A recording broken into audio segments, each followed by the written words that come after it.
girls. How you doing? What are you painting, Sophie? A rainbow. A rainbow. Oh, that's pretty. You like to paint, huh? Well, let's see what Allie is doing over on the other side. Working on the chalkboard. What are you drawing? This. What is it? Spaced out racing. You having fun? You know, I think the thing that's really a test of a good easel is how much the kids enjoy it. They can spend hours here. Ours incorporates the chalkboard on one side with plenty of room for the chalk and the eraser, a drawer in the middle to store some of the things that are used, and the paintboard side actually has a roll of paper which slips down through the frame, and it doesn't have to be clipped, so they can do one painting after another, just running them through. Before we do any woodworking today, I want to take a moment to talk about shop safety. Be sure to read, understand, and follow all the safety rules that come with your power tools. Knowing how to use your power tools properly will greatly reduce the risk of personal injury. And remember this, there is no more important safety rule than to wear these safety glasses. I want to start on this project by working on this top assembly, which not only holds the paper roll, but it also holds the legs.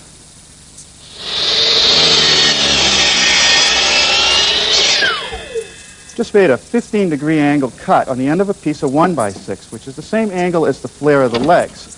Now the piece has to be 6 3/8 inches long along the bottom edge. And I'll cut a 15-degree angle on the other side.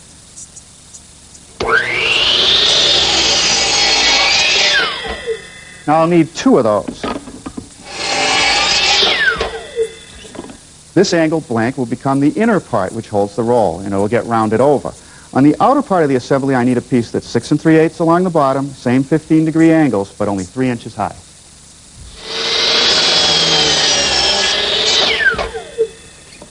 The inner and outer pieces are joined with 2 small blocks of wood that I cut from a piece of stock that I've left the bottom edge square, and I've beveled the top edge at 15 degrees. I need 2 pieces 3 1/8 inches long for each assembly.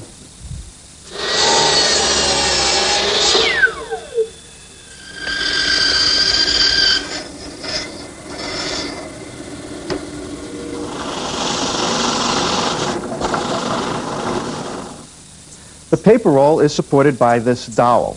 On one end, I made a slot so that it can be removed, and on the other end, just a hole, a 1/4 inch deep.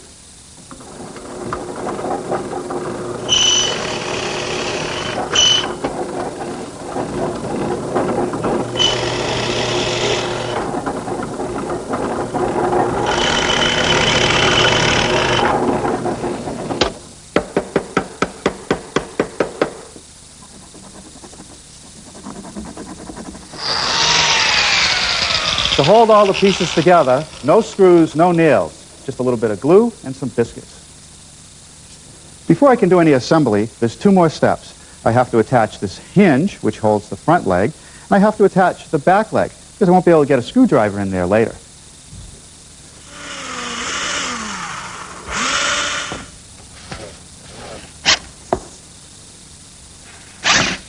Now the legs are nothing more than pieces of 1x2 ash, about 48 inches long, and that seems to be just about the right height. For the fixed legs, I'm using a little bit of glue and a number 6 by 1 1/4 screw that I'm putting in a pre-drilled hole. And these have square drive heads.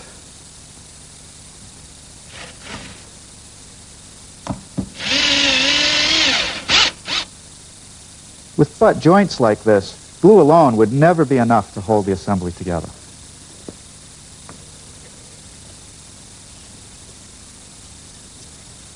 And now just a couple clamps to hold the assembly together while the glue dries. While the leg's set up, let's start working on the framed chalkboards. Around each chalkboard is a piece of ash that starts out being 7/8 of an inch wide, 3/4 of an inch thick. I want to run a groove down the center to receive the chalkboard. To do that, I'm going to use my stacked dado head cutter, which is set up for 1/4 of an inch width and a depth of about 3/8. Whenever I build a project like this, especially when kids are going to be using it, I like to make sure that I remove all the sharp edges on the wood. So I just use this little plane. And what it is a tool that just has a right angle piece in it with a couple little cutters that just slightly chamfer the edge.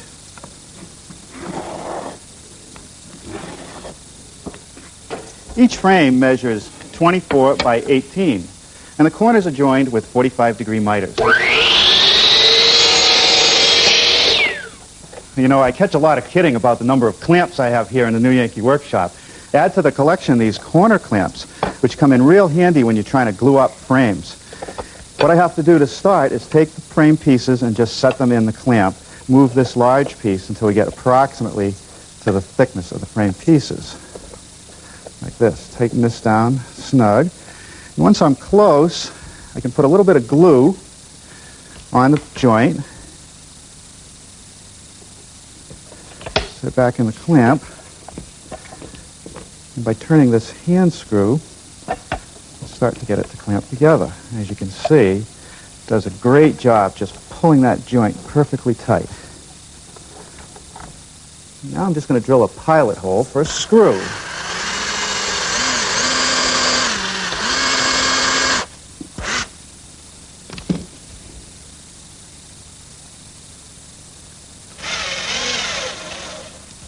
Okay, now with that corner attached, I'll do the same thing to this corner.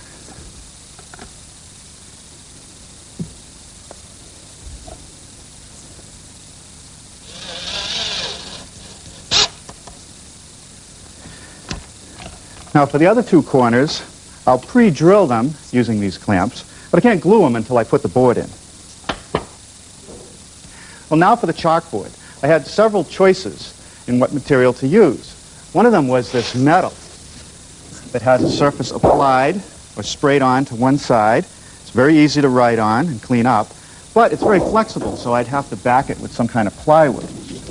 Another choice would be to go to the home center and get some tempered hardboard and pick up a quart of what's known as chalk paint and paint it on. But I'm afraid if I use a brush, at least the ones I've seen, it comes out kind of rough, not very good to write on.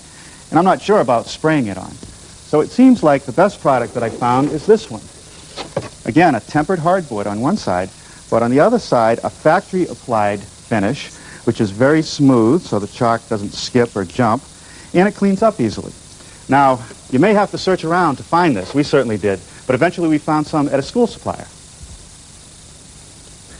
Now, the chalkboard isn't going to go anywhere after it's in the frame, but I'm going to add a little glue along the long pieces just to secure it so it won't move around as you're trying to draw on it. Now a little glue on the miters. Now we'll just screw it in place. All right, well now we'll build another one. While the frame's dry, let's start working on the bottom storage tray. Each long side is L-shaped. It's a little bit higher on one end. I need to glue two pieces together. I'm going to join the pieces together using some biscuits and glue.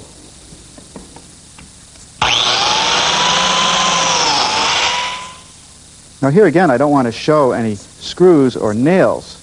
The biscuits and glue will do the job.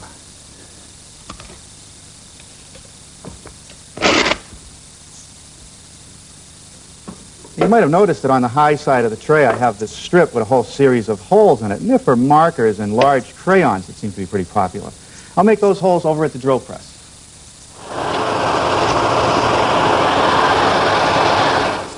In front of the markers is a small piece with a trough in it to hold small brushes or pencils. I can make that with a router. To make the trough, I'm using a 1/2-inch round nose bit and my guide fence. I'll start by plunging the bit in at the starting mark and going to the end and just stopping. All right, well, I think that should do it for today. We'll let the glued up pieces cook overnight, and we'll easily be able to finish this project tomorrow. Well, good morning. I came to the shop bright and early today and removed all my glue-ups from the clamps. And now I'm doing some sanding. A very tedious job, but vital. I've sanded all my frames nice and smooth, making sure to get the corners where the joints are. I've taken the leg assemblies and sanded them, making sure to take time to knock off all the edges so that our new young artist will not get any slivers or cuts. I have all the pieces for the tray assembly, which I've sanded on both sides. Now, you might think it's a little premature to be doing all this sanding right now, but once this assembly is together, it's very difficult to get the inside edges. And by doing the sanding now, we'll get a much better result with the finish. I started the sanding using some 100 grit paper, and now I'm doing the final step with 120 grit paper. First thing I want to do to the tray is create some dados in each side piece. The cross pieces are held with screws that are then plugged with some pieces of ash. I need a dado for this end piece. I need a dado for the markers. And I need 2 dados over here for the sides of the compartment which hold the eraser and chalk. And I'll make the dados at the table saw.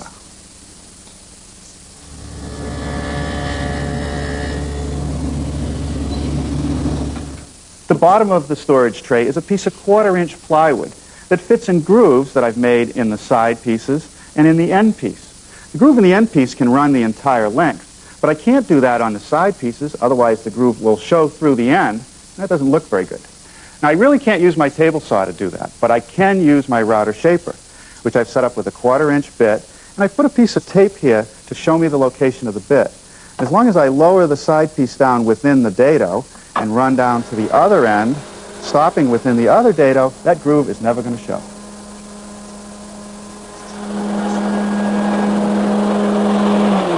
Now on the end pieces, the groove goes all the way. As you may recall, the easel folds up for storage. In order to accomplish that, I have to slide the tray forward, because if I just tip it up, it hits the chalkboard. So I made a slot that will ride on some dowel pins that you can't really see on the back side of the leg so that it gets to this position. Then it will fold up inside the legs. On the back of each side piece, there's a half-round hole, and each leg has a pin. And what that's for is as you slide the tray into place, it will support the tray and lock it in place. Now to drill the half-round holes, I'm actually just going to clamp my 2 pieces together so that the ends are even. There. And I'm going to drill both holes at once using a 7/16 inch bit to about a depth of a 1/2 inch.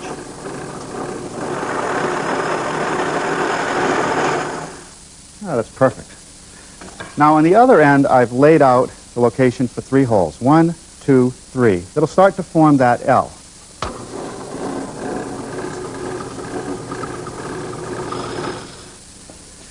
Now to complete the slot, I'm going to clamp my side into the bench and then take a piece of 1/4-inch plywood, which is actually going to act as a guide, and just set it so that the edge of the plywood is right even with the edge of the holes.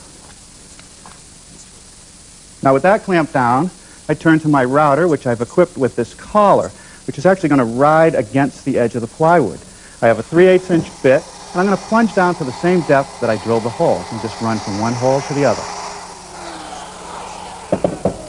Okay, now I have a groove that's 3/8 of an inch wide, the same width as my dowel pin. So that it won't bind up, I'm going to make it just a little bit wider by moving the plywood slightly and taking another pass.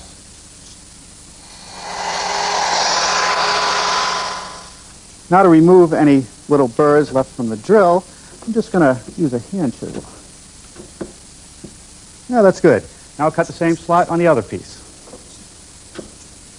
Well, now we're ready to assemble the tray. Some glue in the dado, a little bit on the end of the piece.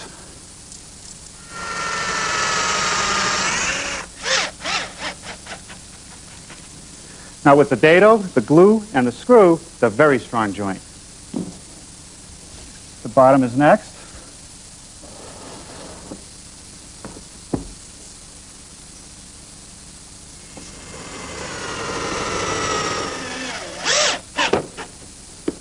Now the other side of the compartment that holds the chalk and the eraser will sit right on the plywood bottom. Okay, and we'll fasten that with a screw.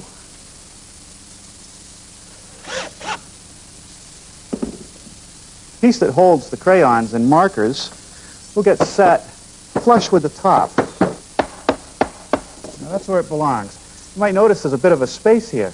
That's so that if something small like a paper clip falls in the hole, you'll be able to get it out. It'll just fall out. Okay, now to further secure this chalk divider, a few brads won't hurt.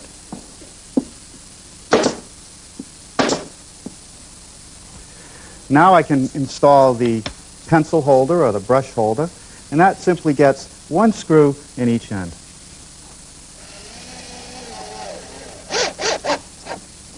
Now these are little bungs made out of the same ash that I built the rest of the project out of, and I simply apply glue, tap it into the hole, trim off the bulk of the excess with my dovetail saw, And when the glue is dry, I'll sand it flush.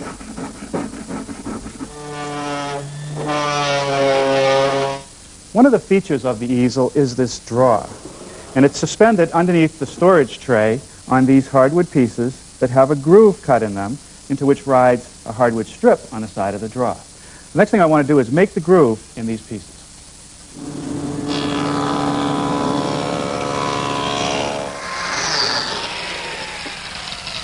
I've just cut a series of biscuit slots for the drawer support system. This is the back piece, which I'll glue to the storage compartment side. And then the pieces that we made the dados in for the drawer runners will also get a biscuit to strengthen the butt joint. And I'll glue this piece to the bottom of the plywood and attach it with some brads. Okay, now this is the piece that forms the back of the drawer case.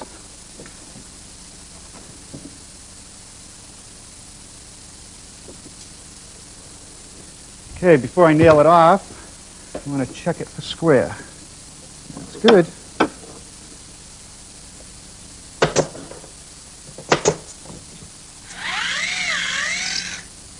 This is a little handy jig that I made, which allows me to drill nice straight holes with a handheld drill. This hole is for the pin on which the tray will pivot. This hole is for the pin which supports the tray.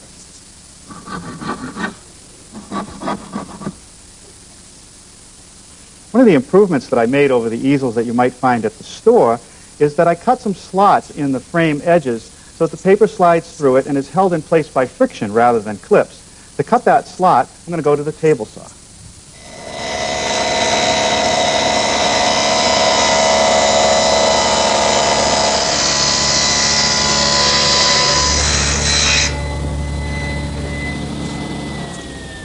That works great.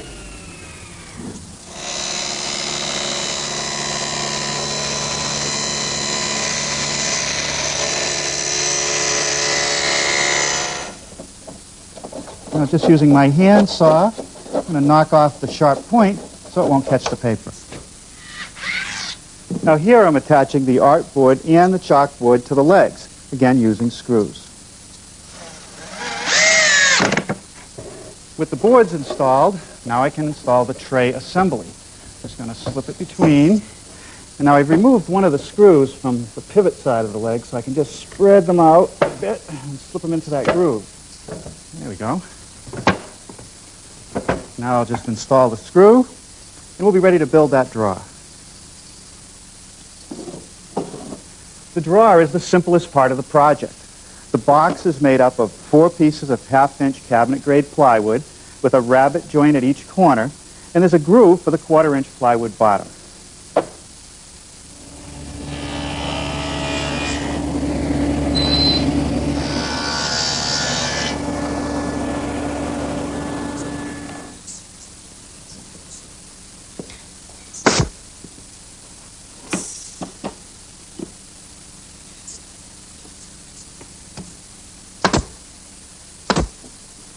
Now this piece of ash will become the drawer front. I'll just set the box on it and attach it with a couple screws.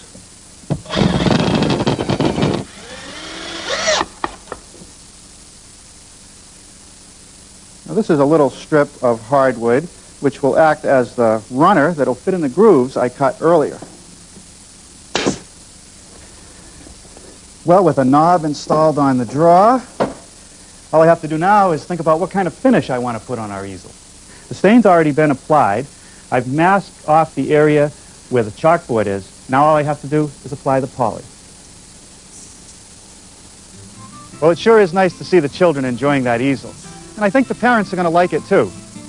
Now next time we're going to build a very unusual dollhouse. That's all I'm going to tell you. Until next time, right here on the New Yankee Workshop. Norm's back after the break with another New Yankee creation, and this one's on wheels. Find out more in a few moments.